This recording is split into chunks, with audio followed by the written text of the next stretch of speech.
Pandawa kang jadi datu atau kaca jenis. Ya baik, kita mulai hari ini. Kita akan membahas materi tentang sensor. Seperti sudah kita jelaskan yang dulu ya, itu bahwa sistem ini, tujuan dari mekatronika ini kan untuk mengendalikan sesuatu agar mengendalikan sistem mekanik agar bisa bekerja secara otomatis ya.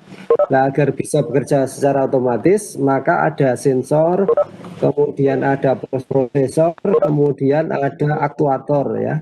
Nah, pada hari ini kita akan membahas tentang sensor. Sensor atau transducer. Jadi kadang-kadang kita mendengar istilah sensor, kadang-kadang kita mendengar istilah transducer ya. Itu nanti bedanya akan kita bahas sebentar ya. Sensor atau transducer adalah sebuah peralatan yang mengubah energi yang diturunkan dari fenomena fisik menjadi energi listrik yang berupa tegangan atau arus listrik untuk keperluan pengukuran, informasi, atau kendali. Jadi sensor itu fungsinya untuk mengubah energi yang dihasilkan dari fenomena fisik menjadi energi listrik. Jadi sensor itu sensor apapun ya, sensor apapun, sensor yang modern saat ini fungsinya untuk mengubah fenomena fisik menjadi energi listrik. Jadi fenomena fisik itu diarahkan biar menjadi energi listrik. Ini yang berupa tegangan atau arus listrik. Jadi segala sesuatu yang terjadi pada fenomena fisik itu oleh sensor itu diubah menjadi tegangan atau arus listrik. Jadi prinsipnya seperti itu. Jadi bagaimana caranya agar fenomena fisik itu bisa menjadi tegangan atau menjadi arus listrik. Nah, secara spesifik, transducer adalah peralatan yang dapat mengubah bentuk energi yang satu ke bentuk energi yang lain. Jadi bedanya ini ya, bedanya kalau sensor itu untuk mengubah ini fenomena fisik menjadi listrik. Kalau transducer itu mengubah energi yang satu menjadi energi yang lain. Bedanya gini. Jadi kalau sensor itu yang langsung ini ya, langsung mengubah fenomena fisik menjadi energi listrik. Tapi kalau transducer itu sensor yang sudah dilengkapi dengan peralatan yang lain. Ya, itu contohnya. Contohnya kalau sensor itu contohnya strain gauge ya, strain gauge. Strain gauge. Strain gauge itu fungsinya untuk mengubah regangan menjadi perubahan hambatan. Jadi regangan menjadi hambatan. Nah, output yang dihasilkan oleh sensor strain gauge ini berupa perubahan hambatan. Nah, perubahan hambatan itu sulit untuk diolah. Ya, sehingga harus diubah dulu menjadi tegangan. Kemudian levelnya sangat kecil, harus dikuatkan dan seterusnya sehingga dari strain gauge ini ya, strain gauge ini nanti ditambahi dengan jembatan Wheatstone ya, biar bahan hambatan menjadi tegangan ya, menjadi tegangan. Kemudian ditambah dengan amplifier biar lebih kuat ya sinyalnya, dikemas menjadi satu ya, ini menjadi load cell ya, load cell. Nah, kalau load cell ini merupakan transducer ya, transducer. Nah, bedanya itu ya, sensornya sendiri itu adalah strain gauge ya, strain gauge ini jadi mengubah fenomena fisik menjadi listrik. Kemudian sensor yang sudah dilengkapi dengan berbagai perangkat ini menjadi transducer ya, bedanya itu. Nah, sensor dan transducer ini merupakan mata dan telinga dalam pengukuran dan sistem kontrol modern. Jadi kalau manusia itu untuk mengenali lingkungan itu menggunakan panca indera, ya. Ada mata untuk melihat, telinga untuk mendengar, kemudian kulit untuk meraba, dan seterusnya. Nah, kalau mesin ya, untuk mengenali lingkungannya itu menggunakan sensor, ya, menggunakan sensor. Sekarang ada kamera, ya, kamera. Lah, dengan kamera itu mesin dapat mengenali warna, mengenali bentuk, dan seterusnya. Kemudian ada sensor apa ya? Sensor proximity, ya, sensor proximity. Maka mesin dapat mengenali sesuatu yang lewat. Ada ultrasonik, ya, ultrasonik dapat mengenali benda dan jaraknya dan seterusnya. Nah, itu sehingga sensor itu merupakan jalan bagi mesin untuk melihat, mendengar, dan meraba lingkungan. Sensor biasanya digunakan dalam sistem instrumentasi atau pengukuran dari besaran mekanik dan termal. Jadi sensor itu bisa digunakan sebagai sistem instrumentasi atau pengukuran, ya. Pengukuran misalnya untuk mengukur suhu, mengukur tekanan, mengukur gaya, dan seterusnya. Nah, tadi fenomena fisik tadi ini dapat berubah. Ini ya, fenomena fisik yang di depan tadi itu bisa berupa tegangan, kemudian gaya, tekanan, momen, torsi, pergeseran, kecepatan, percepatan, aliran, frekuensi, waktu, dan seterusnya.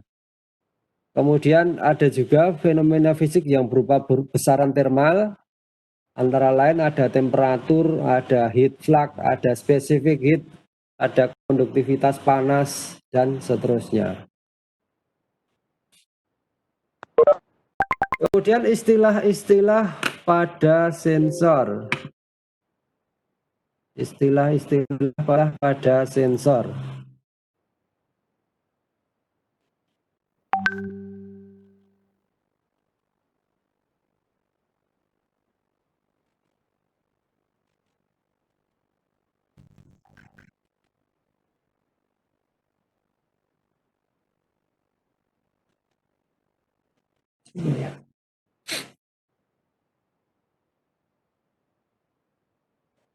Istilah-istilah pada sensor. Pada sensor itu kita mengenal yang pertama ada range. Range adalah batas di antara input dapat bervariasi. Jadi batas-batas input itu bisa diukur, ya, bervariasi bisa diukur. Contoh, load cell untuk mengukur gaya yang mana mempunyai range 0 sampai 50 kN. Nah, jadi kalau load cell itu range-nya 0 sampai 50 kN, maka load cell itu hanya mampu mengukur gaya 0 sampai 50 kN.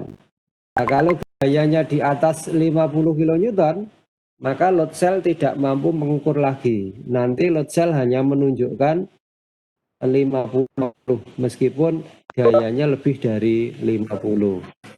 Kemudian error adalah perbedaan antara hasil pengukuran dengan nilai sebenarnya. Jadi error itu kesalahan, ya. Jadi nilai sebenarnya sekian, yang ditunjukkan oleh sensor bergeser. Nah, geserannya itu adalah errornya. Terus accuracy adalah nilai yang dapat mengindikasikan kesalahan sistem pengukuran. Nah, misalnya pengukuran mempunyai akurasi plus minus 2 derajat Celcius. Berarti pembacaan yang diberikan instrumen dapat menyimpang plus atau minus 2 derajat Celcius. Misal kita mempunyai termometer akurasinya plus minus 2 derajat. Kemudian termometer menunjukkan angka 80 derajat. Berarti nilai sebenarnya itu berkisar antara 78 hingga 82 derajat. Terus sensitivitas adalah indikator yang dapat memberikan berapa output yang dapat diperoleh per unit input. Misalnya sensitivitas 0,5 ohm per derajat Celcius. Jadi setiap kenaikan 1 derajat Celcius dapat menghasilkan perubahan hambatan sebesar 0,5 ohm. Nah, semakin bagus, semakin tinggi sensitivitas dari sensor, maka sensor itu semakin bagus. Ya. Kalau sensitif itu berarti ada perubahan sedikit, itu sudah bisa dideteksi.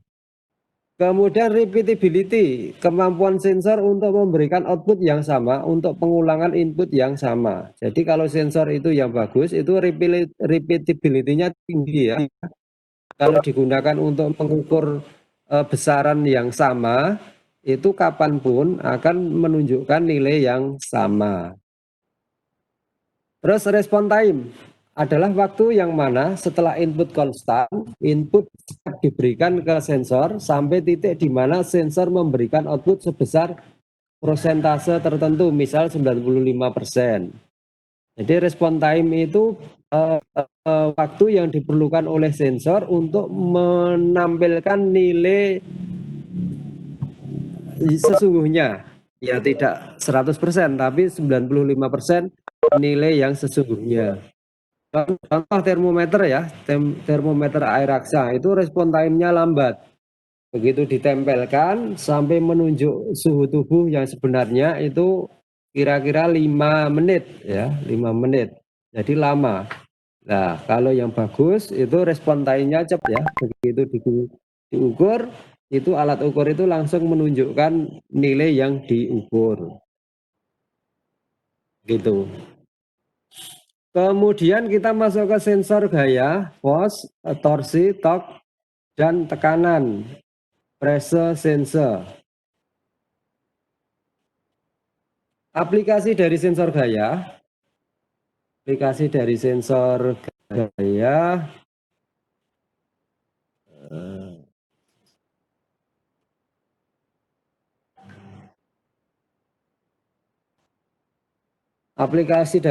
gaya ini contohnya untuk timbangan ya, timbangan untuk mengukur berat badan, untuk mengukur beras, menimbang beras dan seterusnya. Kemudian di proses pemesinan kalau kita sedang riset mencari gaya potong ya, besarnya gaya potong itu digunakan sensor gaya. Kemudian di industri kimia ini di reaktor, misalnya reaktor untuk membuat pupuk itu diperlukan pengukuran tekanan, itu adalah sensor ada sensor tekanan ya. Kemudian di aliran air itu perlu diukur tekanannya, maka perlu sensor tekanan. Sensor untuk mengukur gaya, torsi atau tekanan biasanya terdiri dari bagian elastis yang mengubah besaran mekanik menjadi defleksi atau regangan. Jadi sensor tadi kan prinsipnya ini dari fenomena fisik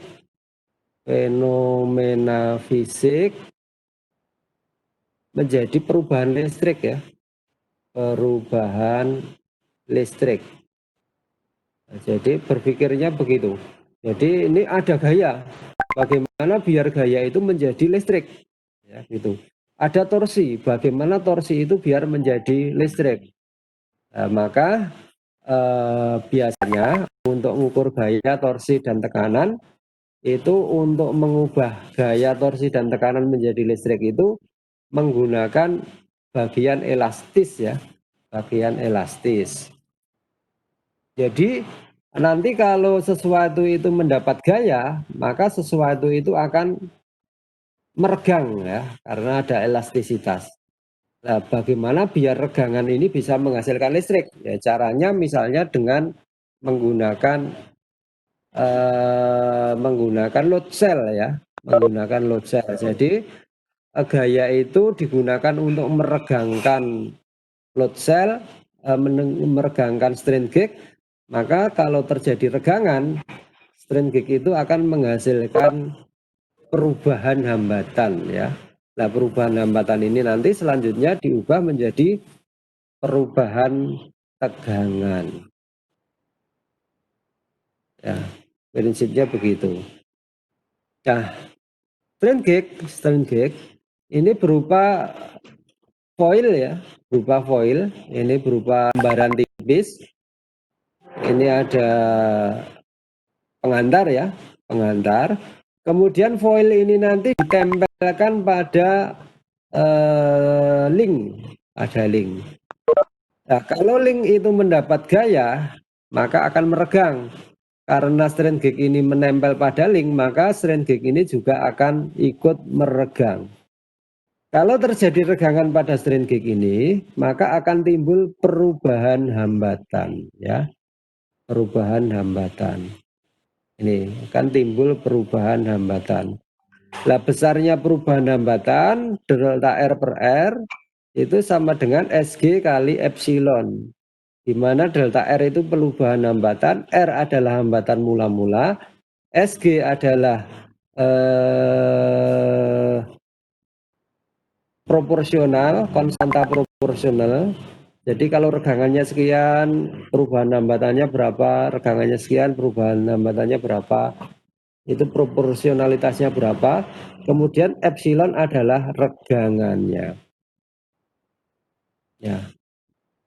Nah, besarnya regangan ini sebanding dengan perubahan hambatan. Nah, sedangkan besarnya regangan ini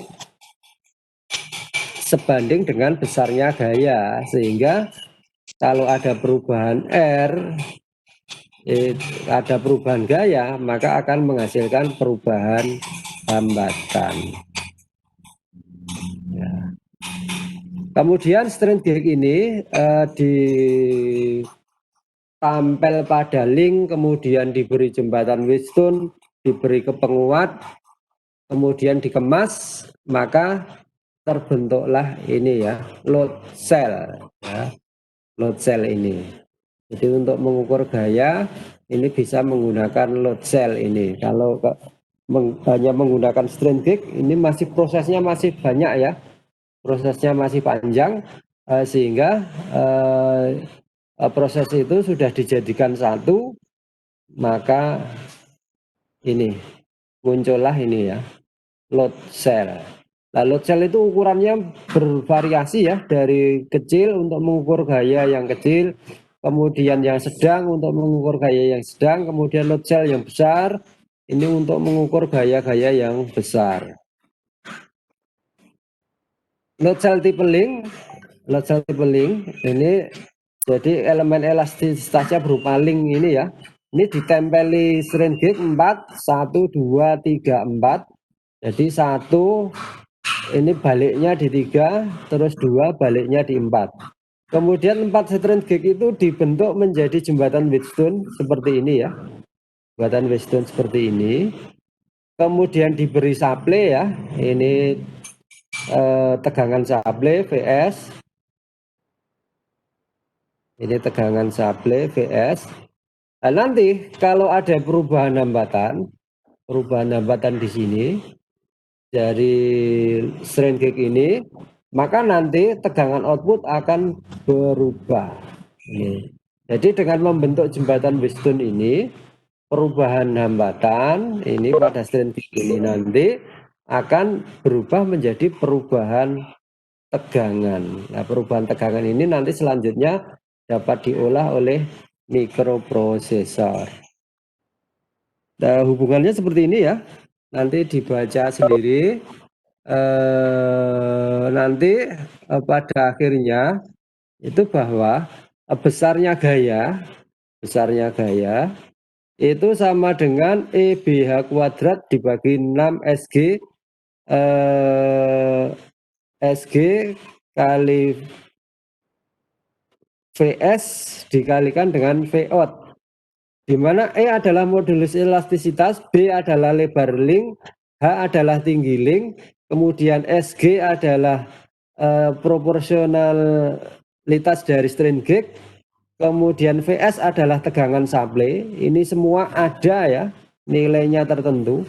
Jadi modulus elastisitas untuk bahan tertentu itu nilainya tertentu. Kemudian lebar sama tinggi dari link bisa diukur, Nah ini maka ini semua adalah konstan, bisa diukur ya. Nah, sehingga besarnya P itu P sama dengan C kali V out. Nah C-nya ini bisa dihitung ya, bisa dihitung E-nya berapa, B-nya berapa, H-nya berapa, bisa dihitung. Nah, V out adalah tegangan yang dihasilkan oleh load cell ini tadi ya. Ini V out ini tadi. Nah, sehingga kalau kita tahu besarnya V out, ini diketahui ya, diketahui dari bisa diukur ya, bisa diukur, ini diukur, bisa diketahui ya. Kemudian ini C adalah data ada, maka P gaya itu bisa kita tentukan ya, bisa kita hitung. Kemudian torsi sensor, sensor torsi, toksel. Ya. Sensor torsi prinsipnya ini sama dengan load cell, cuman bagian linknya ini sebuah poros ya, sebuah poros yang mendapat torsi. Kemudian strain gauge-nya ditempel seperti ini ya, 1, 2, 3, 4, ini saling berseberangan ya. Kalau terjadi torsi, ada puntiran, maka strain gauge ini akan meregang ya, akan meregang. Kalau meregang maka terjadi perubahan hambatan. Nah, hubungan antara torsi dengan besarnya regangan itu dinyatakan seperti ini ya. Dinyatakan seperti ini, T sama dengan V D pangkat 3E dibagi 16 1V SG VS kali V out. Nah, V itu nilainya ada ya, 3,14.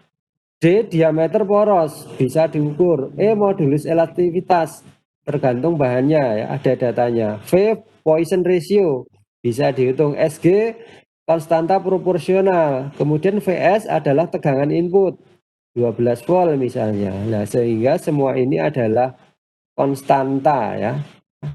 Konstanta. Sehingga besarnya T sama dengan konstanta dikalikan dengan V out. Nah, V out adalah tegangan yang dihasilkan oleh strain gauge ya, atau jembatan Wheatstone. Sehingga kalau kita membaca besarnya V out, maka besarnya torsi bisa dihitung. Kemudian sensor tekanan itu ada yang menggunakan prinsip ini ya, Bourdon tube, menggunakan pipa Bourdon. Jadi pipa Bourdon ini pipa yang berbentuk C. Dan nanti kalau pipa Bourdon ini terkena tekanan, maka pipa Bourdon akan melengkung ya, akan melengkung. Semakin tinggi tekanannya, jadi ini kalau ditekan ya, ada tekanannya ya. Semakin tinggi tekanannya, maka pipa Bourdon ini akan semakin melengkung ya, semakin melengkung, semakin ke bawah. Nah, kemudian lengkungan ini digunakan untuk menggerakkan core dari LVDT ini. Nah, menggerakkan dari LVDT. Nah, kalau core LVDT ini bergerak, maka tegangan outputnya akan berubah ya, akan berubah. Semakin tinggi lengkungannya, pergeseran dari core semakin tinggi, tegangan outputnya semakin tinggi. Nah, semakin tinggi tekanannya, tekanan dari Bourdon tube ini, maka pergeserannya semakin besar. Kalau pergeserannya semakin besar, tegangan yang keluar semakin tinggi. Ya, begitu. Kemudian sensor tekanan menggunakan tipe diafragma. Kalau tekanan menggunakan diafragma ini menggunakan lembaran ya, lembaran tipis diafragma. Nah, nanti kalau ada tekanan, maka diafragma ini akan mengembung ya, mengembung. Nah, sedangkan di permukaannya ini ditempeli strain gauge ya, tempeli strain gauge, sehingga kalau ada tekanan terjadi gelembungan ya, maka strain gauge-nya akan meregang. Nah, kalau strain gauge-nya meregang, maka akan timbul beda potensial ya. Nah, beda potensial ini atau tegangan ini diukur sehingga kita dapat menghitung besarnya tekanan. Terus sensor tekanan tipe piezoelektrik. Kalau sensor tekanan piezoelektrik ini menggunakan kristal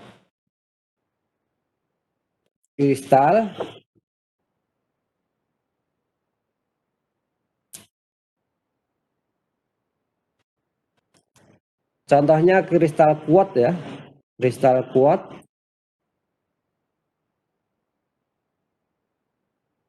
Ya, prinsipnya jika tekanan diberikan pada permukaan dari kristal, maka akan timbul muatan listrik statis. Jadi kalau kristal itu ditekan, maka akan terjadi pergeseran atom-atom dari kristal itu ya. Karena atom-atomnya bergeser, maka akan timbul EMF ya, elektromotive force. Besarnya muatan listrik itu tergantung daripada tekanan. Jadi kalau semakin tinggi tekanannya, maka muatannya juga semakin tinggi. Nah, dari situ maka dapat digunakan untuk mengukur tekanan. Gitulah ya. Nah, jadi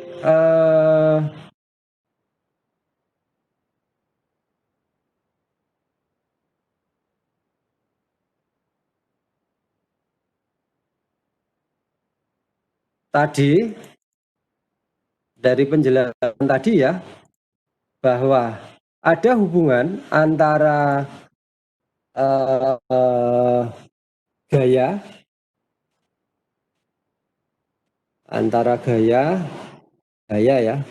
ini menghasilkan regangan menghasilkan perubahan hambatan. Perubahan hambatan akan menghasilkan tegangan ya. Jadi ada hubungan antara tegangan dengan gaya misalnya ya. Ya tadi dirumuskan bahwa P sama dengan C kali V. V out ya. Jadi besarnya tekanan itu adalah konstanta dikalikan dengan gaya, konstanta dikalikan dengan tegangan yang dihasilkan oleh load cell. Kemudian besarnya torsi itu konstanta dikalikan dengan tegangan output yang dihasilkan oleh torque cell. Kemudian gaya juga gitu ya, gaya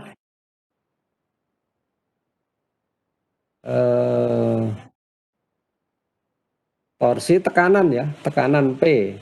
Tekanan tadi juga konstanta kali tegangan yang dihasilkan oleh sensor. Nah, C ini tadi bisa kita hitung ya. Bisa kita hitung modulus elastisitasnya berapa, panjangnya berapa, lebarnya berapa, dan seterusnya. Atau C itu bisa dicari dengan cara kalibrasi ya, kalibrasi. Jadi sensor itu dikalibrasi. Ini, jadi C-nya itu bisa dihitung atau bisa dari hasil kalibrasi. Nah, kalibrasi itu seperti apa? Kalibrasi itu contohnya ya, contohnya caranya ini seperti ini ya. Misalnya kita mempunyai sensor termokopel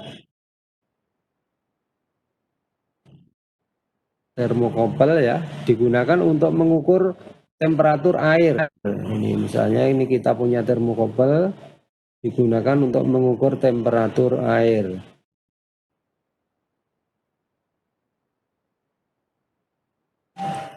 Nah, caranya ini termokopel nanti kita ukur tegangannya menggunakan voltmeter misalnya begitu ya, voltmeter. Terus kita perlu sensor temperatur yang sudah dikalibrasi. Ini kita gunakan sensor temperatur yang sudah dikalibrasi. Misalnya termometer digital ya, misalnya gitu. Terus untuk kalibrasinya, maka kita cari datanya ya, data dari sensor itu. Ini adalah temperatur, kemudian ini adalah tegangan yang dihasilkan. Nah, mulailah ini air ini dipanaskan, Air dipanaskan, maka temperaturnya akan naik, kemudian dibaca oleh termometer yang sudah dikalibrasi ini. Dibaca oleh termometer yang sudah dikalibrasi. Misalnya pembacaan termometer saat ini 10 derajat Celcius. 10 derajat Celcius. Nah, pada saat temperatur 10 derajat Celcius, tegangan yang dihasilkan oleh termokopel ini berapa? Tegangan yang dihasilkan berapa ya? Jadi termokopel itu kalau mendapat panas, maka akan terjadi aliran listrik. Aliran listrik ini dibaca, tegangannya dibaca pakai voltmeter, menunjuk angka berapa. Misalnya saat temperaturnya 10 derajat Celcius, tegangan yang dihasilkan oleh termokopel itu 1 volt misalnya ya. Ini misalnya saja, datanya bagus.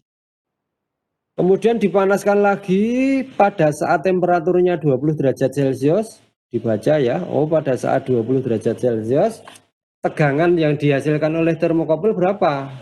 Diukur, misalnya 2 volt misalnya. Terus dipanaskan lagi, nanti setelah mencapai temperatur 30 derajat Celcius, hasil dari pembacaan termokopel ini ya, tegangan yang dihasilkan oleh termokopel berapa? Misalnya 3 volt. Terus naik terus pada saat temperatur 40 derajat Celcius, tegangan dibaca. Tegangan yang dihasilkan berapa? Misalnya 4 volt.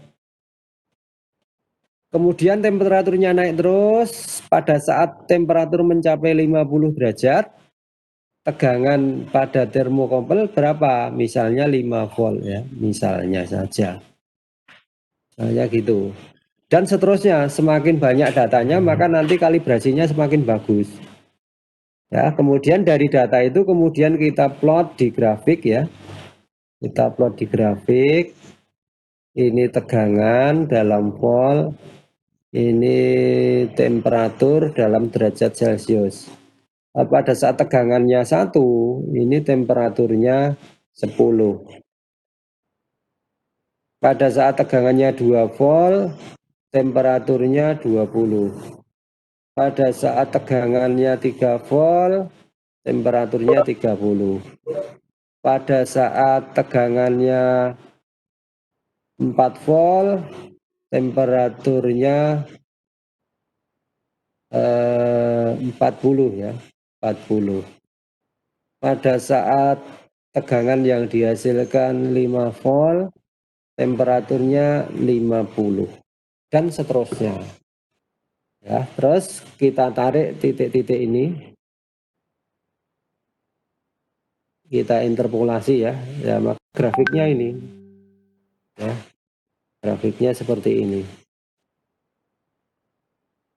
Grafiknya lurus, linier ya, linier. Nah, persamaan grafik linier ini, persamaannya apa ya? Persamaannya apa?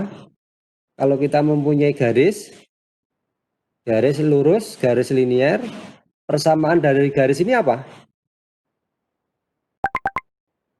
Persamaan garis. Ini kebetulan kalibrasinya menghasilkan data yang bagus ya, linier. Jadi grafiknya ini garis lurus. Nah, persamaan garis lurus itu bagaimana? Y sama dengan MX Halo? plus C, Pak. Y sama dengan MX plus C, Pak. M apa? Plus C. M apa? MX plus C, Pak. MS plus C ya, MX plus C. Nah, kalau ini dimulai 0 ya, dimulai 0, C-nya nggak ada ya, sehingga Y sama dengan M kali X. Z-nya itu ini ya, Y-nya itu ini, Y, sumbu Y, X-nya adalah ini, sumbu X. M-nya ini apa? Gradien, M-nya Pak. apa? Gradien, Pak. Gradien. Gradien. Kalau garisnya seperti ini, gradiennya berapa ini? Gradiennya berapa? Kalau 10, persamaannya ini garisnya ini. 10, Gradiennya Pak. berapa? 10. 10. Jadi M-nya untuk ini ya, M-nya ini sama dengan 10. Ya, sehingga persamaannya ini Y sama dengan 10X ya. 10X. Z-nya adalah temperatur ya, T sama dengan 10 kali P, tegangan output. Ya, sudah ketemu ini. Jadi termokopel kita ini ya, termokopel kita ini outputnya ini. Jadi T sama dengan 10 V out ya, tegangan output gitu ya. Itu. Jadi C-nya tadi ini ya, C-nya tadi 10 tadi. Terus kalau sudah ketemu persamaannya tadi ya, jadi termokopel yang kita punyai tadi ini mempunyai persamaan T sama dengan 10 V ya, 10 V out. Sudah ketemu ini lah. Nanti kalau sudah ketemu tinggal dipakai saja, pakai untuk mengukur ini ya, mengukur temperatur air. Ini dipanaskan, terus ini nanti masuk ke ini ya, microcontroller ya, melalui ADC. Nah ini terus nanti ditampilkan di 7 segmen gitu ya, di LCD karakter ya, misalnya gitu. Terus api dinyalakan, air naik temperaturnya, terus dibaca. Output dari termokopel ini dibaca oleh ADC. Ternyata ketemu tegangannya 1,2, V-nya sama dengan 1,2. Nah, misalnya begitu, 1,2 volt. Nah, berarti temperaturnya berapa? Temperaturnya ya pakai ini. Jadi T sama dengan 10 kali 1,2 sama dengan 12 derajat Celcius. Sudah ditampilkan, oh temperatur saat ini 12 derajat Celcius. Terus dipanaskan lagi, terus termokopelnya diukur, ternyata hasilnya V sama dengan 3,25 volt, misalnya begitu ya. Berarti nanti prosesor ini menghitung T sama dengan 10 kali 3,25 sama dengan 32,5. Oh, maka temperaturnya adalah 3,25 derajat Celcius dan seterusnya ya, begitu ya. Jadi untuk mengetahui hubungan antara tegangan yang dihasilkan ini V ya, menghasilkan tegangan terhadap nilai yang kita ukur ini dengan cara ini ya, dikalibrasi ya, dikalibrasi atau dihitung data-datanya tadi ya, gitu. Cuman ini pas kebetulan grafiknya bagus ya, hubungannya linear. Lah kalau grafiknya nggak bagus gimana? Persamaannya apa? Ini persamaannya bagaimana? Ya, ini bisa dicari dengan ini ya, diplot di Excel ya. Diplot di Excel, kemudian diklik kanan, dicari equationnya. Maka nanti ketemu persamaannya apa, sudah Excel menghitung sendiri ya, caranya begitu. Itu kalibrasi ya, gitu. Kemudian sensor pergeseran, kecepatan dan percepatan. Banyak metode untuk mengukur pergeseran linear atau angular, kemudian kecepatan dan percepatan ya. Jadi kalau ada pergeseran, misalnya motor berputar dari nolnya di sini, kemudian berputar sampai di sini ya, di sini lah ini adalah pergeseran. Ini bergeser sekian derajat theta. Atau mesin CNC alat potongnya berputar sambil bergeser memotong ke arah sumbu X. Ya, jadi ini menghasilkan pemotongan.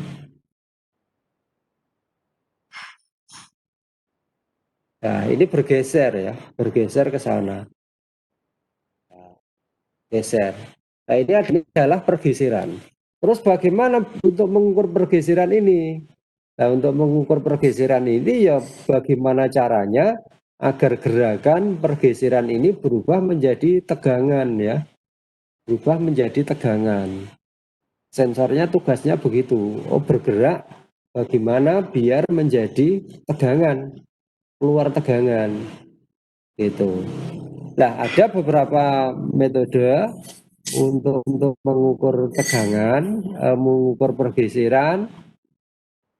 Geseran antara lain itu yang pertama dengan menggunakan potensiometer ya.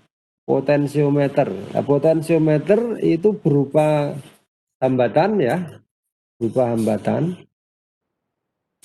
Ini ada hambatan. Ya, kemudian ada sesuatu yang bergerak.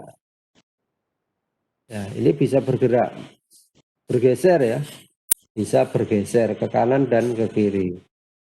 Kemudian prinsipnya ini nanti dihubungkan dengan sumber tegangan. Misalnya 12 volt ya, 12 volt. Kemudian ada wiper ini yang dapat bergeser. Kemudian nanti diukur tegangan outputnya, P out.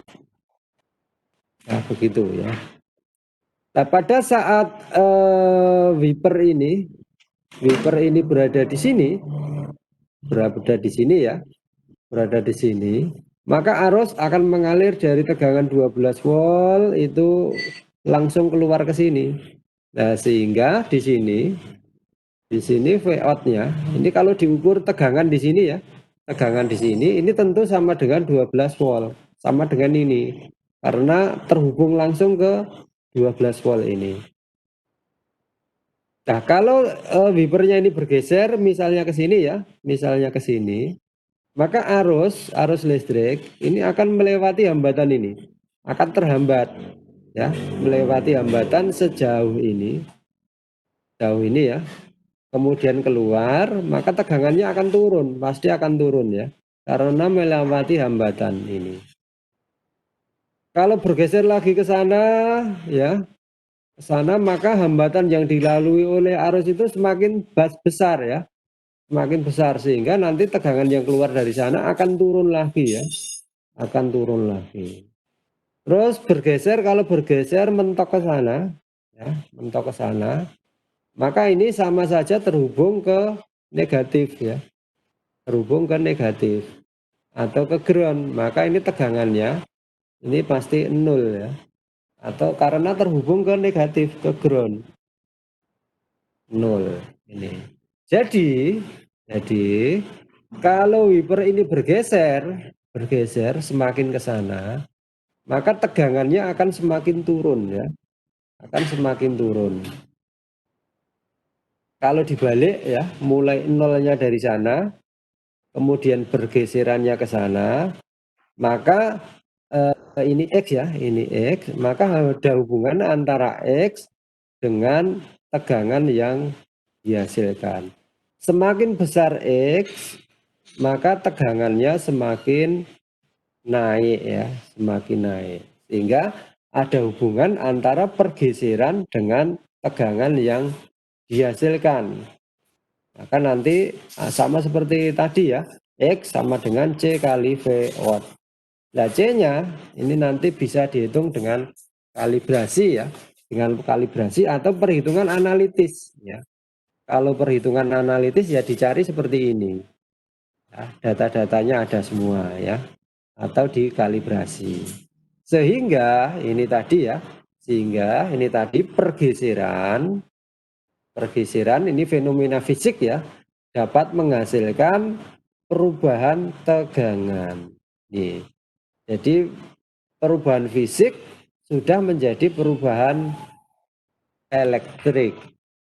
Itu. Kemudian LVDT. LVDT Linear Voltage Differential Transformer. LVDT itu terdiri dari kumparan primer ini ya, kumparan primer. Kemudian dua kumparan sekunder. Dua kumparan sekunder ini dihubungkan, ini output dari primer 1 itu disambung secara berkebalikan, yaitu menjadi input dari sekunder 2. Nah, sehingga ini saling menghilangkan ya, tegangannya saling menghilangkan. Jadi output primer 1 itu menjadi inputnya sekunder 1, input sekunder 1 menjadi inputnya sekunder 2. Ini saling menghilangkan ya. Terus yang ketiga ada core. Core ini terbuat dari material magnetik ya. Itu. Terus cara kerjanya gini. Jika kumparan primer dialiri arus, jadi ada kumparan, kemudian dialiri arus. Ada arus. Kalau ada kumparan dialiri arus akan timbul apa? Ada kumparan dialiri arus akan timbul medan magnet, Pak. Medan magnet. Nah, sehingga ini timbul medan magnet di sini ya. Timbul medan magnet. Nah, karena arus yang mengalir ini adalah arus bolak-balik, ini arusnya bolak-balik ya. Arusnya bolak-balik, maka medan magnet yang dihasilkan juga bolak-balik. Jadi ke barat ke timur, ke barat ke timur, ke barat ke timur gitu ya. Kanan kiri, kanan kiri, kanan kiri gitu ya. Nah, terus di depannya ini ada kumparan lagi, ada kumparan sekunder ya, ada kumparan sekunder. Nah, ada kumparan, ada medan magnet. Pada kumparan ini akan timbul apa? Saya mempunyai kumparan.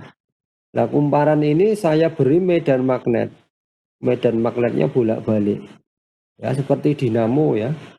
Dinamo sepeda.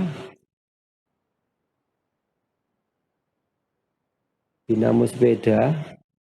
Ini magnetnya ya. Magnetnya ini kumparannya.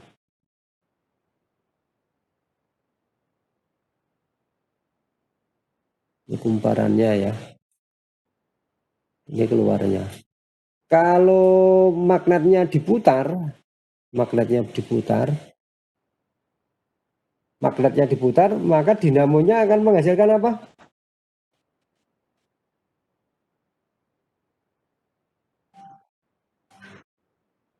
Kalau dinamo sepeda Anda putar, maka dinamo itu akan menghasilkan apa? Listrik. Menghasilkan apa? Menghasilkan listrik ya, menghasilkan tegangan dulu, awalnya tegangan. Di sini ada beda potensial. Nah, beda potensial nanti kalau di loop ya, disalurkan ke lampu misalnya, maka akan mengalir arus ya. Maka lampunya akan menyala. Itu. Ini kalau magnetnya tidak diputar, menyala nggak lampunya? Ada magnet, ada kumparan, tapi tidak diputar. Menyala nggak?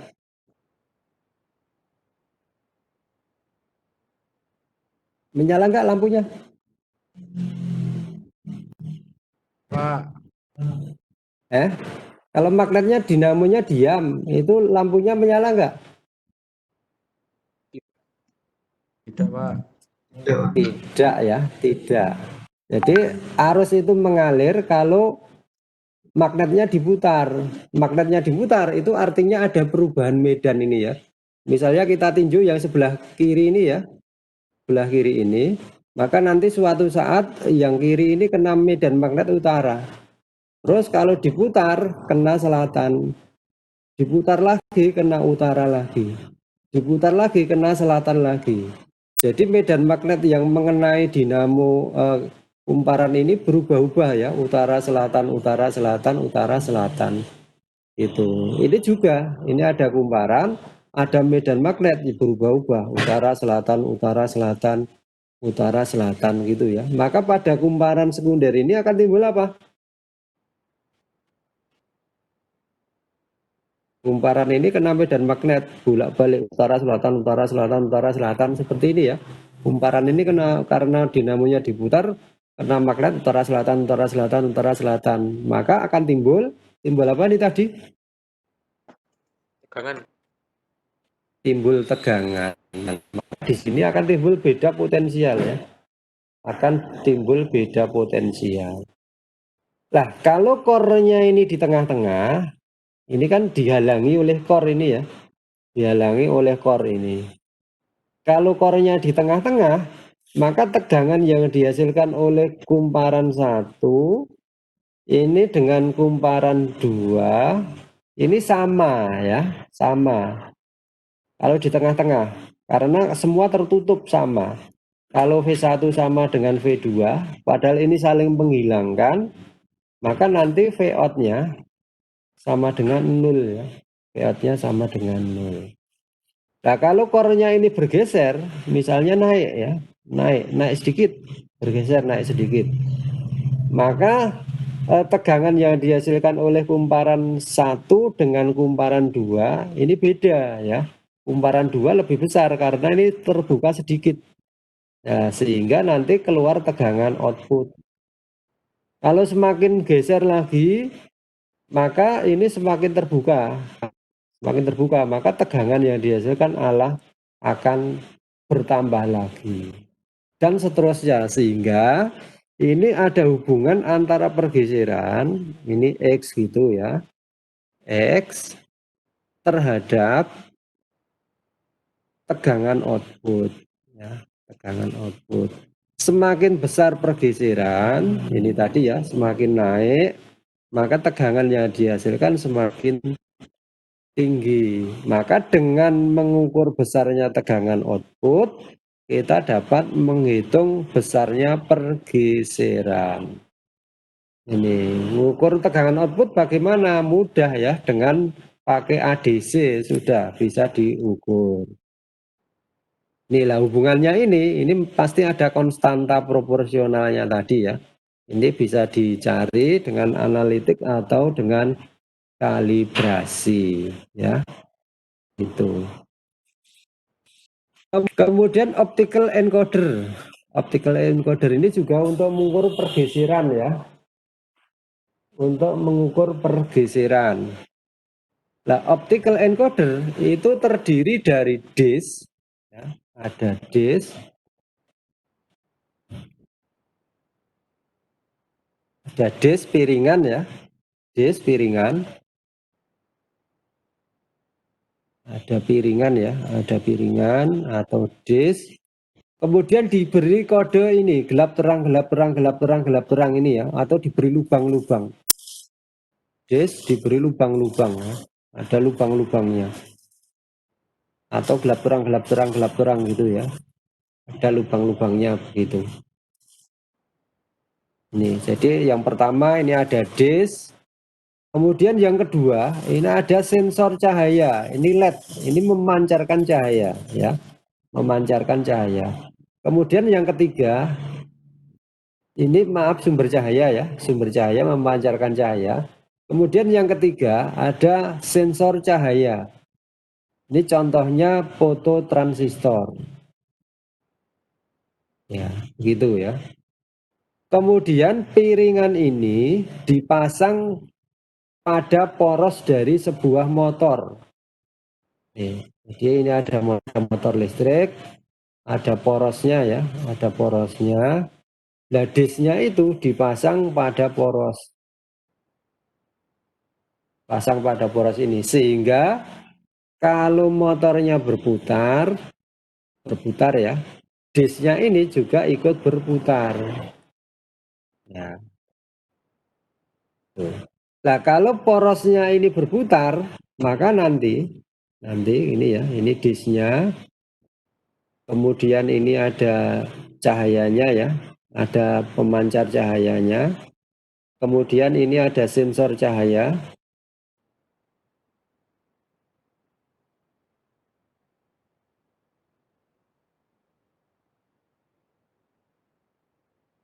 Ada sensor cahaya. Nah, ini ada pemancar cahaya ya, ini dihubungkan dengan sumber tegangan.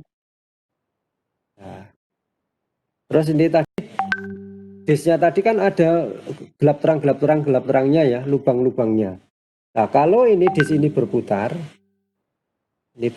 ya, berputar. Nah, nanti pada suatu saat ini cahaya itu dapat lewat ya, pas ketemu terang, maka cahaya dapat lewat melalui disk ini, maka sensor cahaya ini akan terkena cahaya ya, akan terkena cahaya sehingga fototransistor akan on, maka arus dari 5 volt ini akan mengalir keluar ya, sehingga outputnya ini keluar arus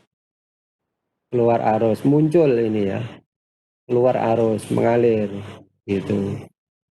Terus kalau masih berputar lagi, maka nanti akan ketutup ya, kena ini ya, kena sini, kehalang, tidak ada cahaya, maka sensor cahaya ini akan off sehingga arusnya mandek ya, mandek di sini sehingga nol, tidak ada arus. Kemudian masih berputar lagi, ketemu lubang lagi, cahaya lewat, kena sensor cahaya, maka sensor cahayanya menjadi on lagi, arus mengalir lagi ya, lewat. Kehalang lagi, sensornya mati, nol. Terbuka lagi, lewat, sensornya on, arusnya mengalir. Dan seterusnya, sehingga nanti output dari sensor ini akan ini ya, ada cahaya mati, gitu ya, polanya seperti itu. Jadi on off itu. Ini kenapa bentuknya sinus? Karena antara terang dengan gelap itu kan ada masa redupnya juga kan, sehingga tidak langsung terang gelap itu ya, ada terang, redup, gelap, redup lagi terang, redup lagi gelap, dan seterusnya, sehingga bentuknya sinus seperti ini. Ya, ini nggak tegas ya, harus dipertegas menjadi digital, gelap terang, maka ini dilewatkan pada rangkaian Schmidt-Trigger ya, maka dihasilkan sinyal yang gelap terang tegas ya. Jadi ini terang, ini gelap, ini terang, ini gelap, ini terang, ini gelap. Ya begitu. Jadi kalau motornya berputar, encoder ikut berputar, maka encoder menghasilkan sinyal ya, ini. 101010.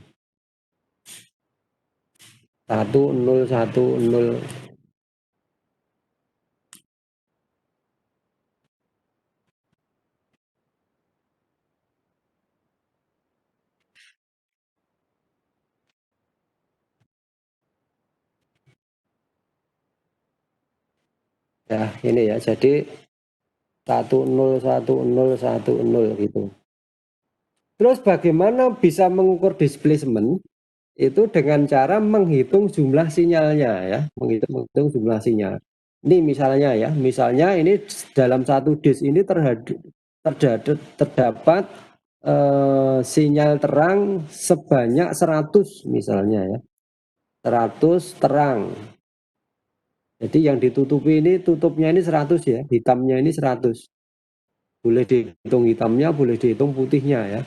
Misalnya hitam-hitamnya ini 100. Nah, terus nanti motor dihidupkan, encoder berputar, keluar sinyal ya, on off ini, kemudian dihitung ya, dikon ya. dihitung, oh ternyata jumlah, kemudian berhenti, ternyata jumlah sinyalnya 1000. Berarti motor ini telah berputar berapa derajat? Ini kita hitung. Ya, jadi kalau jumlah sinyalnya itu 100, ini 360 derajat.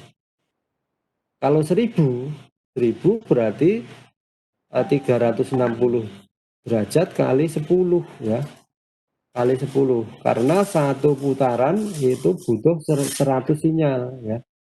100 sinyal. Sehingga motor ini telah berputar 3600 derajat ya, atau 10 putaran. 10 putaran. Kemudian motor dihidupkan lagi, maka keluar sinyal on off on off on off on off on off. Dihitung, oh ternyata jumlah sinyalnya 25. Oh berarti motor ini bergeser berapa? Oh berarti motor ini bergeser 90 derajat ya. Ya, caranya begitu. Nih, lah ini encoder ini paling banyak dipakai sebagai sensor displacement ya. Untuk gerakan-gerakan motor ini dipasang pada motor servo ya. Motor servo untuk CNC. Ya, CNC itu sensornya pakai encoder ini ya. Ini paling banyak dipakai ini. Sehingga Anda harus tahu betul ya, paham betul kenapa kok CNC itu dapat bergeser ke X 100 mili, X 100 mili, kok betul bisa 100 mili, itu bagaimana? Itu karena ini ya, diukur pakai sensor encoder ini. Itu ya. Tuh. Kemudian touch generator. Touch generator itu berupa generator kecil yang presisi. Nah, seperti tadi ya, sepeda tadi ya. Ini ada magnet, kemudian ada kumparan. Nah, kumparan ini kemudian disambung ke motor. Disambung ke poros dari motor. Jadi ini ditempeli touch generator ya. Ini motornya, ini touch generatornya. Ya. Nah, kalau motor berputar, maka generator ini juga ikut berputar. Berputar ya. Nah, tadi kembali lagi ke sepeda tadi ya. Ke sepeda tadi. Nah, sepeda tadi ya. Kalau Anda naik sepeda, kemudian generatornya kamu hidupkan. Kalau Anda berjalan pelan, itu lampunya terang atau redup. Sepedanya berjalan pelan. Redup, Pak. Redup ya, lampunya cuma redup, nyalanya redup. Kemudian agak kencang, nyalanya tentunya lebih terang ya, lebih terang ya. Kalau jalannya cepat, sepedanya cepat ya, maka lampunya akan terang ya begitu. Jadi ada hubungan antara kecepatan dengan tegangan yang keluar ya, tegangan yang keluar. Nah, hubungannya itu adalah seperti ini. Jadi VT sama dengan BLV, di mana VT adalah tegangan output, kemudian B adalah kuat medan magnet.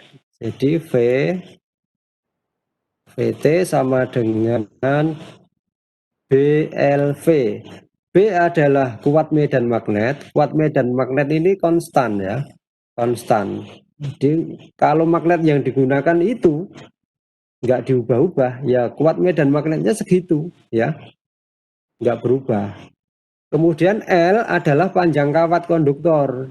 Panjang kawat konduktor. Panjang kawat konduktor juga tertentu ya. Nggak mungkin generator itu panjang kawatnya diubah-ubah disambung, dipotong, itu enggak. Ya kalau udah segitu ya segitu. Maka ini juga konstan. L-nya juga konstan. Kemudian V adalah kecepatan. Nah, kecepatannya tergantung dari kemampuan Anda mengayuh tadi ya. Nah, sehingga ini tegangan output itu sebanding dengan kecepatan ya. Kecepatan ini karena ini sudah konstan. Nah, semakin tinggi kecepatannya semakin tinggi, maka tegangan yang keluar itu juga semakin tinggi. Jadi ada hubungan antara kecepatan dengan tegangan yang dihasilkan. Sehingga kalau kita mengukur besarnya tegangan, maka kita dapat menentukan besarnya kecepatan ya dengan kalibrasi seperti tadi ya. Oh, kalau tegangan yang keluar sekian, berarti kecepatannya sekian. Kalau tegangan yang keluar sekian, berarti kecepatannya sekian. Gitu. Sehingga dengan mengukur ini ya, mengukur tegangan yang dihasilkan oleh tajo generator ini, maka kita dapat mengukur kecepatan dari motor. Itu. Cuman tajo generator ini sudah jarang dipakai ya. Sudah jarang dipakai atau bahkan sudah tidak ada lagi ya, sudah tidak dipakai lagi atau sudah punah ya tajo generator karena untuk mengukur kecepatan itu digunakan encoder juga, encoder ya. Gitu. Caranya bagaimana? Caranya begini. Jadi nanti kalau encoder ini berputar ya, encodernya berputar, maka akan dihasilkan sinyal ini ya. On off on off on off on off on off on off. Nah, tadi untuk mengukur displacement itu jarak ya. Jarak ini dengan cara menghitung jumlah sinyal ya. Jumlah sinyal. Oh, sinyalnya 100. Berarti berputar 360 derajat. Oh, sinyalnya 50, berarti berputar 180 derajat dan seterusnya. Terus untuk mengukur kecepatan dengan cara ya hubungan antara jarak dengan kecepatan. Jadi kecepatan itu apa toh? Hubungannya dengan jarak. Kalau hubungan antara kecepatan dengan jarak, maka kecepatan itu apa?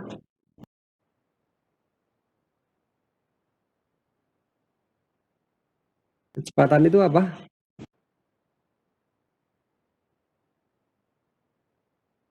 Hubungan antara kecepatan dengan jarak, maka kecepatan itu apa? DS per delay. Halo. Ya, V sama dengan ds dt. Jadi kecepatan itu turunan dari jarak ya. Turunan dari jarak. Nah, sehingga caranya dengan menurunkan S-nya ini ya. Misalnya kita ambil dt-nya 1 detik. 1 detik. 1 detik dalam 1 detik itu S-nya berapa? Jumlah sinyalnya berapa? Misalnya dalam 1 detik itu ada 100 ya, 100 sinyal ya. 100 sinyal, maka kecepatannya adalah 100 sinyal per detik ya. 100 sinyal per detik. Atau tadi kalau encodernya 100 lubang tadi berarti 360 derajat per detik ya, per detik. Atau disampling lagi dalam 1 detik, oh ternyata ada 500 sinyal. 500 sinyal, berarti kecepatannya sama dengan 500 sinyal per detik. Atau 360 kali 5 per detik. Gitu. Jadi dengan encoder ini juga bisa digunakan untuk mengukur kecepatan ya, kecepatan. Nah, kenapa dulu menggunakan touch generator karena kecepatan mikroprosesor zaman dulu itu belum tinggi ya, belum tinggi. Kalau mengukur sinyal dalam jumlah yang banyak itu akan meleset, banyak yang meleset ya. Contohnya ini tadi ada 100 lubang ya, 100 lubang dalam satu putaran ya, satu putaran. Kalau kecepatannya 1000 rpm, 1000 putaran per menit, maka dalam 1 menit itu ada 100.000 sinyal ya, sinyal. Jadi dalam 1 detik itu berapa? Ini dibagi 60 ya, berarti 10.000 dibagi 6 ya, berarti 1 detik itu ada 10.000 per 6 ini berapa ini? 10.000 per 6 sinyal. Tek itu ada 1000 lebih ya, 1000 lebih sinyal. Nah, kalau kecepatan proses tidak tinggi, maka ada sinyal yang hilang ya, nggak terhitung, lolos dari hitungan, sehingga tidak akurat. Ya, itu zaman dulu. Tapi sekarang kecepatan mikroprosesor itu sudah tinggi ya. Misalnya mikrokontroler itu sudah ada 6 MHz ya. 6 MHz. Nah, sehingga dalam 1 detik itu bisa mengeluarkan instruksi sebesar 16 juta instruksi.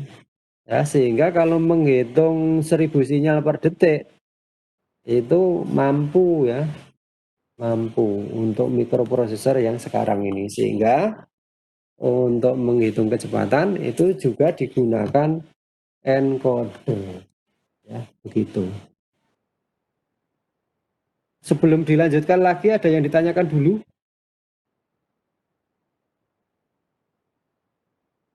Ada yang ditanyakan dulu? Ada pertanyaan tidak?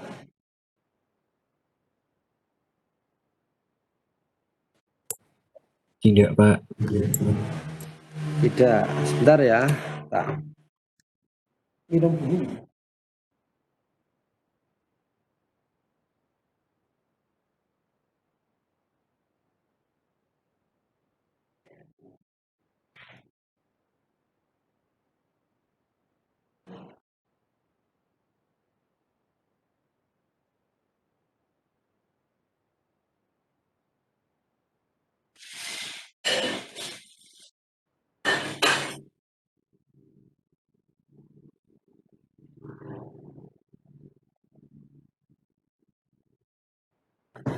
Ya, baik, kita lanjutkan sensor temperatur. Sensor temperatur. Temperatur diukur dalam berbagai skala yang terkenal antara lain skala Celsius, Fahrenheit, dan Kelvin. Nah, jadi prinsip sensor temperatur itu panas bagaimana biar menjadi tegangan ya, begitu ya. Nah, untuk mengukur temperatur biasanya menggunakan perubahan ekspansi atau konstruksi dari zat padat, cair atau gas, perubahan tahanan listrik dari konduktor dan semikonduktor, termoelektrik, EMF, dan lain-lain. Nah, metodenya ini ya, bagaimana biar panas itu menjadi listrik, itu bisa menggunakan perubahan ekspansi ya, atau perubahan tahanan listrik. Jadi ternyata kalau benda itu dipanaskan, itu tahanannya akan berubah ya, tahanan listriknya akan berubah, dan seterusnya. Nah, ada beberapa sensor temperatur, antara lain ada RTD, ada semikonduktor, termokouple, dan seterusnya. Nah, sensor temperatur yang paling sederhana adalah bimetal ya. Bimetal atau bimetal istilahnya ini ada termostat ya. Termostat dipasang di kulkas, di mesin penetas telur, itu menggunakan bimetal atau istilah kerennya itu termostat ya. Jadi bimetal itu terdiri dari dua keping logam yang mempunyai koefisien muai panjang yang berbeda. Kemudian disatukan sehingga kalau dipanaskan maka akan melengkung ya. Akan melengkung seperti ini. Kemudian di sini dipasang switch saklar ya. Saklar. Nah, semakin tinggi temperaturnya, ini lengkungannya semakin jauh ya. Lengkungannya semakin jauh sehingga bisa diatur.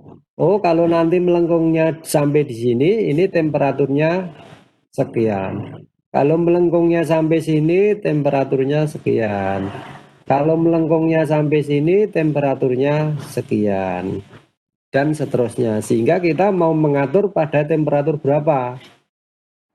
Biasanya ya dianu dulu ya, dikalibrasi dulu. Kalau mesin tetas telur itu kita pakai termometer ya, termometer. Kemudian di sini sensornya ini kita puter-puter ya, kita puter-puter.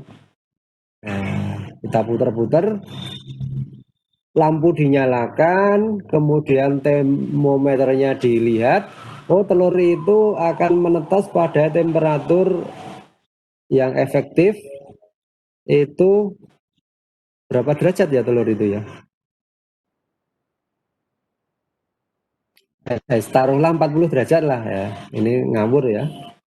Nanti dicari sendiri. 40 derajat. 40 derajat itu kita puter-puter di sini. Oh, saya puter di sini. Oh, ternyata lah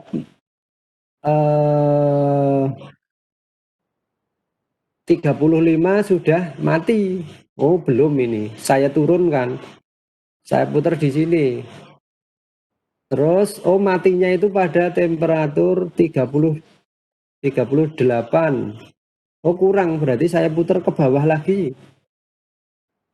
Saya putar di sini, oh pas di 40 derajat lampunya mati. Oh, berarti udah ini saya fixkan ya di sini.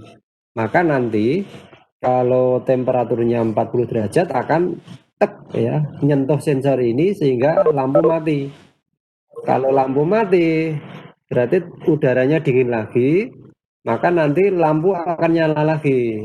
Terus semakin lama semakin panas, menyentuh di sini pas 40 derajat akan mati lagi dan seterusnya. Ya, itu bimetal ya. Kemudian yang berikutnya adalah resistant temperature detector atau RTD. Bahwa suatu zat itu kalau dipanaskan maka hambatan listriknya akan berubah ya. Ya. Jadi kalau benda itu kalau temperaturnya berubah maka hambatannya akan berubah. Perubahan itu besarnya dapat dinyatakan ini ya. RT sama dengan R0 kali 1 plus alfa kali T. RT adalah temperatur hambatan pada temperatur T, L0 hambatan pada temperatur 0, kemudian alfa konstanta, maka T, kalau T itu berubah, maka hambatannya akan berubah. Nah, misal kita punya logam ya, kita punya logam besi misalnya ya, besi. Kemudian besi dipanaskan. Besi dipanaskan ya. Nah, semakin tinggi temperaturnya, maka hambatan listriknya itu akan naik atau akan turun. Halo, ini kalau suatu benda dipanaskan, logam ya, logam dipanaskan, semakin tinggi temperaturnya, hambatan listriknya akan naik atau akan turun? Naik. Hambatan listriknya akan naik atau akan turun?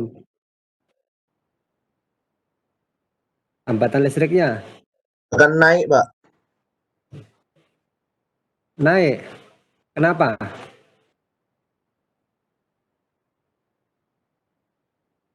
Elektronnya suka lewat, Pak, mungkin. elektronnya lebih susah untuk lewat. Lebih susah untuk lewat. Kenapa susah lewat? Apa dicegat Pak Polisi?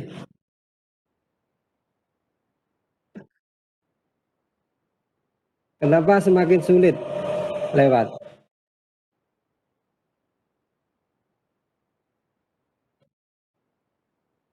Kenapa? Tahu, Pak. Apa?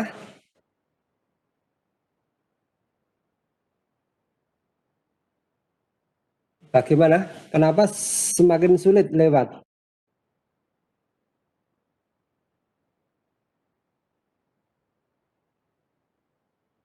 Halo, bagaimana?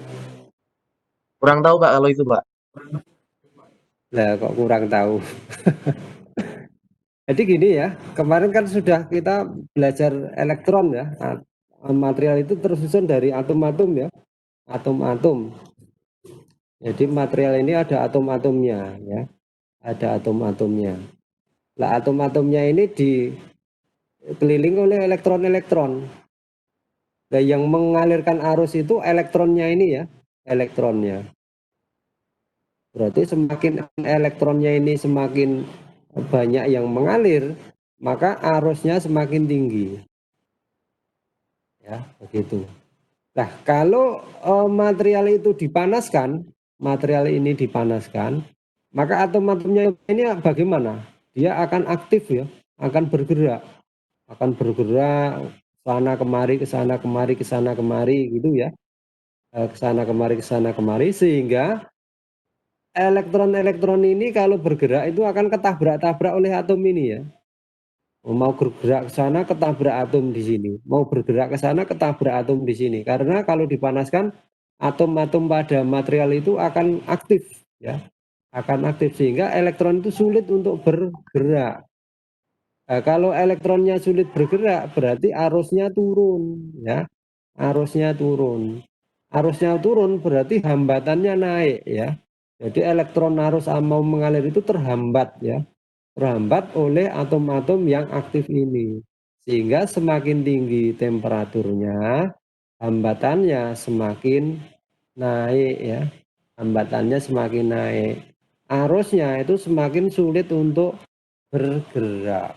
Itu sehingga ada hubungan antara temperatur dengan besarnya hambatan ya, besarnya hambatan. Itu ini kan sudah menjadi ini fenomena fisik, ini fenomena elektrik ya, begitu.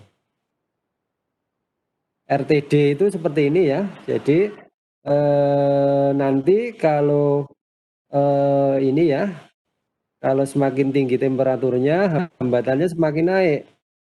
Agar menjadi perubahan tegangan, dijadikan jembatan Wheatstone ini ya. Sehingga keluarnya ini adalah perubahan tegangan. Jadi semakin tinggi temperaturnya, nanti tegangannya akan semakin naik atau turun seperti itu. Kemudian termistor itu sama seperti RTD, cuman untuk mengukur temperatur yang lebih tinggi. Jadi kalau RTD itu hanya untuk temperatur tertentu, tidak tinggi ya. Kalau temperatur yang tinggi, kalau menggunakan RTD akan leleh ya, akan leleh karena harus dipanaskan sehingga digunakan termistor. Kalau termistor ini prinsipnya sama seperti tadi. Itu sama seperti tadi, semakin tinggi temperaturnya, hambatannya semakin berkurang, semakin naik. Nah, tapi untuk temperatur yang lebih tinggi. Terus ada termokopel. Termokopel ini prinsipnya agak berbeda ya. Kalau termokopel itu terbuat dari dua logam yang berbeda yang ujung-ujungnya disambungkan. Nah, Mr. Sibik ini menemukan kalau ada dua material yang berbeda, kemudian ujungnya disambung atau disatukan ya, disatukan, kemudian pada ujung itu diberi panas, ya, dipanaskan, maka di sini akan keluar EMF, ya, ada EMF, elektromotif force, atau ada arus, ya. Nah, karena arus ini yang menemukan oleh Mr. Sibik, ya, maka arus ini disebut dengan Sibik current.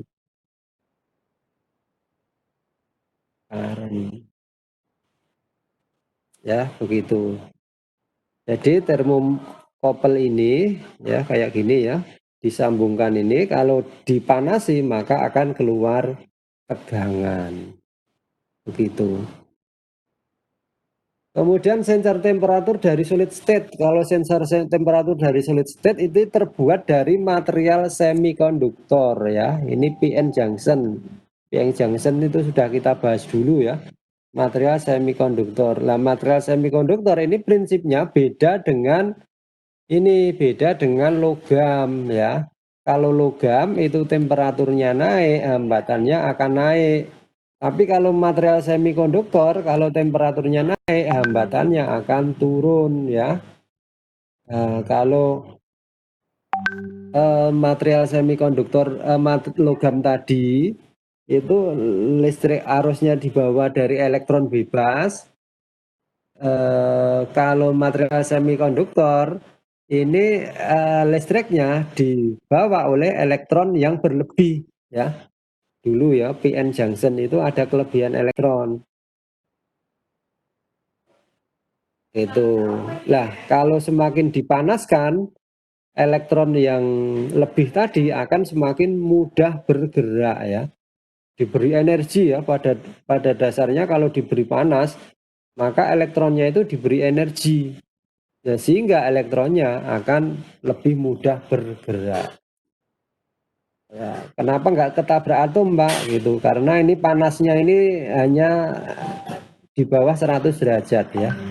100 derajat ini panas sekian itu belum menggerakkan atom-atomnya, tapi menggerakkan elektron bebasnya ini. Ini, ya, ini untuk solid state, ya. Contohnya IC LM135. Jadi nanti kalau Anda ingin mengukur temperatur yang di bawah 100 derajat, ya, Anda lebih mudah menggunakan ini LM135 ini. Karena ini lebih murah dan simpel, ya. Tapi kalau di atas 100 derajat ini akan leleh, ya, karena plastik. Sehingga harus digunakan sensor yang lain. Kemudian sensor temperatur metode radiasi atau spirometri. Radiasi seperti ini, ya. Jadi sensor temperatur yang menggunakan prinsip radiasi ini untuk mengukur temperatur yang sangat tinggi, ya. Ini bukan termogan, ya. Bukan, ini pada dasarnya itu setiap cahaya itu akan memancarkan spektrum, ya. Akan memancarkan spektrum. Jadi cahaya spektrumnya berbeda-beda. Spektrumnya berbeda-beda.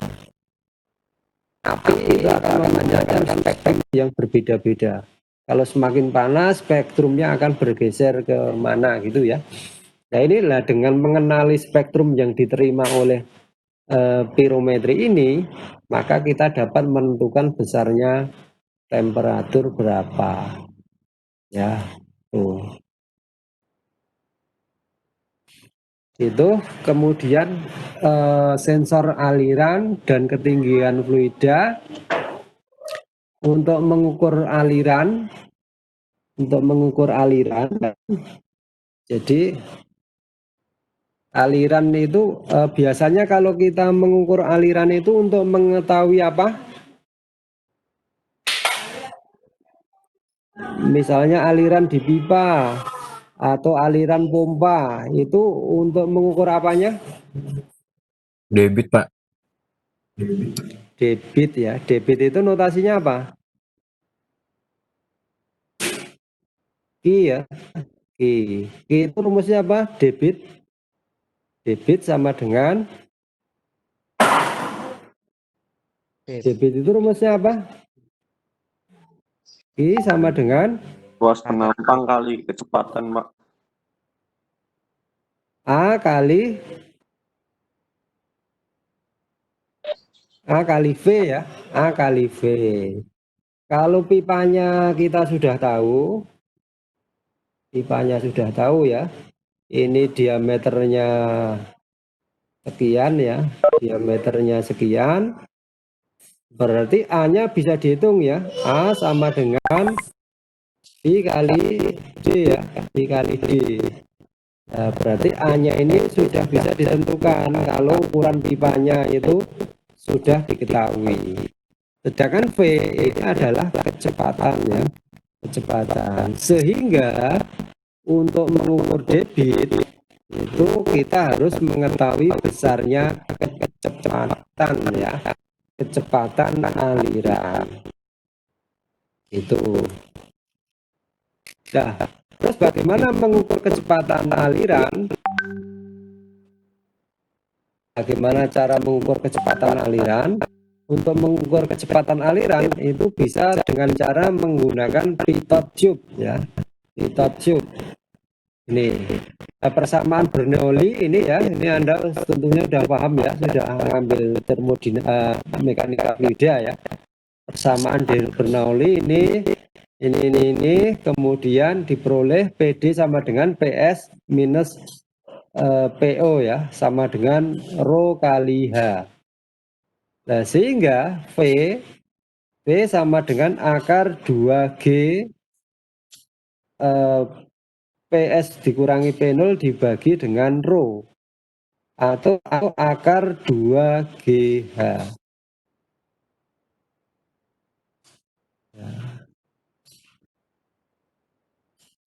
Jadi kecepatan fluida itu dapat diukur dengan membaca perbedaan tekanan yang diberikan oleh piezometer. Ini ya, V. Jadi rumus ini V sama dengan akar 2G delta P dibagi dengan Rho. G itu percepatan gravitasi, nilainya ada.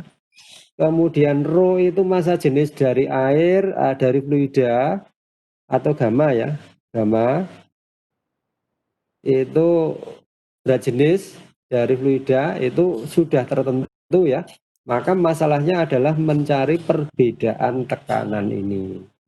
Nah, terus bagaimana cara mencari perbedaan tekanan? Dengan cara ini menggunakan pitot tube ini ya, pitot tube. Jadi ada pitot tube dipasang di sini dan dipasang di sini ya, pasang di sini. Maka nanti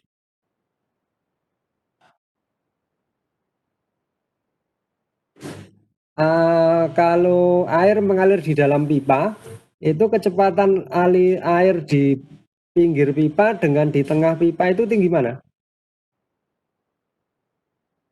Di pinggir pipa dengan di tengah pipa tinggi mana? Tengah, Pak. Tengah, Pak. Tinggi di tengah ya, tinggi di tengah. Maka nanti ini airnya akan ke atas sedikit, yang di tengah naiknya lebih tinggi. Dari sini maka akan terjadi beda tekanan ya, beda tekanan. Tekanannya tinggi yang di tengah ini.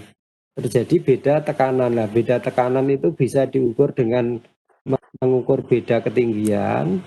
Jadi kalau kita tahu beda ketinggiannya, itu tinggal pakai rumus itu ya. V sama dengan akar 2GH. Hanya ini tadi ini ya. Ini H. Atau ini bisa kita ukur pakai diafragma misalnya ya. Sensor tekanan. Berarti nanti akan menekan ke sana ya. Menekan ke sana pakai diafragma ketemu delta P ya. Kalau ketemu delta P bisa digunakan rumus ini ya, rumus ini. Jadi kalau delta P ketemu, G-nya ada, gamanya ada, maka V-nya ketemu. Kalau V-nya ketemu, maka Q sama dengan A kali V. Dah, Q-nya ketemu. Itu. Terus sensor kecepatan menggunakan drag force. Drag force seperti ini ya. Jadi kalau ada pipa, kemudian ada pelampung dialiri fluida, Maka semakin tinggi kecepatan fluida yang mengalir, maka pelampung ini akan semakin naik ya, semakin naik karena ada gaya angkat, ada gaya berat. Semakin tinggi kecepatannya, semakin tinggi gaya angkatnya, sehingga berhentinya, kesetimbangannya ini akan berubah-ubah. Nah, ini diberi skala ya, kalibrasi. Oh, kalau berhentinya di sini berarti kecepatannya sekian. Kalau berhentinya di sini kecepatan airnya sekian. Gitu. Sehingga kalau nanti berhenti dibaca, oh berarti kecepatannya ini. Kalau ketemu kecepatannya, G-nya dapat dihitung. Kemudian turbine flow meter. Turbine flow meter. Ini juga prinsipnya, ini ada pipa, ada aliran, ada turbin. Nah, kalau ada air yang mengalir, maka turbinnya akan berputar ya. Turbinnya akan berputar.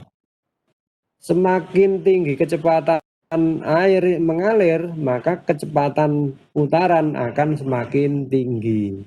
Nah, sehingga ada hubungan antara kecepatan dengan putaran ya. Kecepatan aliran dengan putaran. Nah, dengan mengukur besarnya putaran, ya nanti bisa pakai ini ya. Ini turbinnya ini ditempeli magnet. Tempeli magnet, kemudian ini ada kumparan. Kumparan, maka nanti magnetnya ini nanti akan mendekati, kalau berputar ya, akan mendekati kumparan, maka keluar sinyal. Terus akan menjauh, 0. Mendekati lagi, muncul lagi. Menjauh, 0 lagi. Sehingga akan terbentuk sinyal-sinyal seperti ini. Dengan menghitung ini ya, dihitung, maka kecepatannya dapat ditentukan ya. Ya seperti encoder tadi. Ya. Kalau ingin presisi, ya magnetnya ditambahi.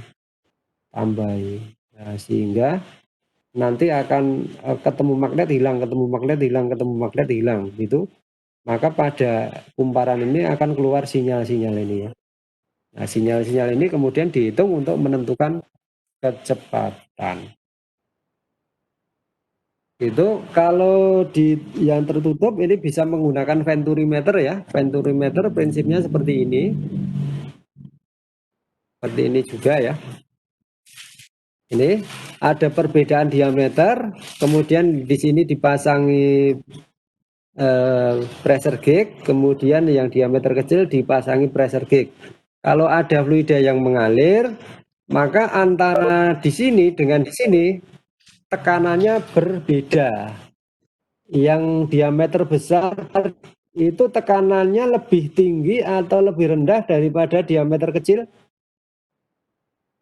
Atau kecepatannya dulu aja. Kecepatan air di diameter besar dengan diameter kecil tinggi mana? Kecepatannya. Kecil, Pak.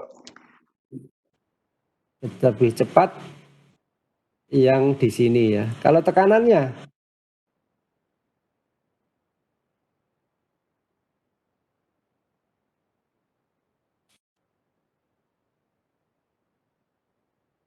Tekanannya tinggi mana?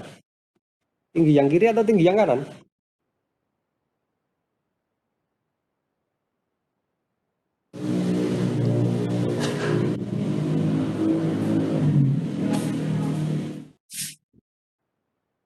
Tinggi kiri atau tinggi yang kiri atau tinggi yang kanan kecepatannya? Tekanannya maaf, tekanannya. P1 dengan P2 ini besar mana? Besar P1, Pak. Besar P1 ya, besar P1. Itu sehingga di sini nanti akan timbul beda tekanan ya. Beda tekanan bisa dibaca ya, ini dibaca pakai diafragma, ini dibaca pakai diafragma, atau langsung dihubungkan dengan diafragma juga bisa. Nah, kalau beda tekanannya ketemu, maka kecepatannya bisa dihitung seperti tadi ya. Begitu juga ini ya. Begitu juga ini, di sini dipasang sensor tekanan, di sini pasang sensor tekanan, ini diberi sisipan seperti ini ya, flow nozzle ini. Kalau nanti ada air mengalir, ini tekanannya kecil ya, di sini ini kecil. Nah, terjadi beda tekanan. Itu. Kemudian orifice juga gitu. Orifice, kalau orifice itu dikasih sisipan ya. Kasih sisipan di sini. Jadi ini diameternya mengecil, maka nanti pola alirannya seperti ini. Maka terjadi beda tekanan antara sini dengan sini ini. Nah, beda tekanannya diukur pakai diafragma atau pakai piezoelektrik gitu. Kalau open channel ini ya pakai ini slice gate atau pakai wir atau pakai V-notch ya begitu. Itu nanti nanti dibaca sendiri ya. Ini bahannya banyak. Ini ternyata itu kuliahnya itu hanya 5 kali ya. Kuliahnya hanya 5 kali ya. Saya pikir itu 7 kali juga ya. Sehingga ini harus materinya harus cepat.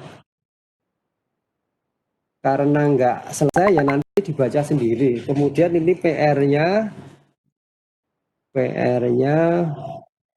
buat sistem mekatronika untuk